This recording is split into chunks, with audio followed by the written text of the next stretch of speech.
आलू का, दाल का, गोभी का, मूली का, मटर का, पनीर का, पापड़ का, टमाटर का, रबड़ी का, खुरचन का, केले का, काजू का, करेले का, नींबू का, पुदीने का, हरी मिर्ची का, बेसन मेथी का, गुड़ का, चीज़ का, हरी मिर्च का, हरी गोभी का, हर किस्म के पराठे यहाँ बनाए जाते हैं, जो कि 3 सब्जियों के साथ सर्व किए जाते हैं, जिसमें आलू छोले की सब्जी होती है, पंपकिन की सब्जी होती है, सीताफल की, आलू मेथी की सूखी सब्जी होती है, इमली की और केले की चटनी होती है, और पुदीने की चटनी होती है, और मिक्स अचार होता है।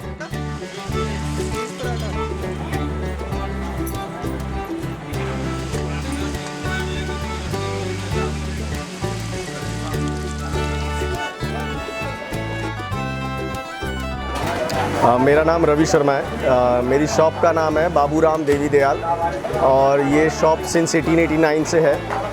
इसको ऑलमोस्ट 130 इयर्स हो चुके हैं। ये मेरी 5th जनरेशन है मैं इस फैमिली की जो इस बिज़नेस को आगे रन कर रहा हूँ। 40 से ज़्यादा पराठे हैं हमारे पास जिसके अंदर हम प्याज और लहसुन का इस्तेमाल नहीं करते हैं। नॉन वेज नहीं होता है यहाँ किसी भी शॉप पर। ये सबसे ओल्डेस्ट शॉप है हमारी।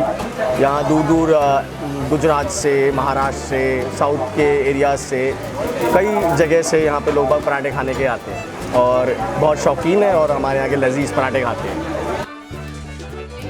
पराठे गली में मैं 2-3 बार आ चुका हूँ और यहाँ पे बड़ा मुझे अच्छा होता है फील जब भी आता हूँ। जब मैं दिल्ली पहली बार आया था तब भी मैं यहाँ पे आया था।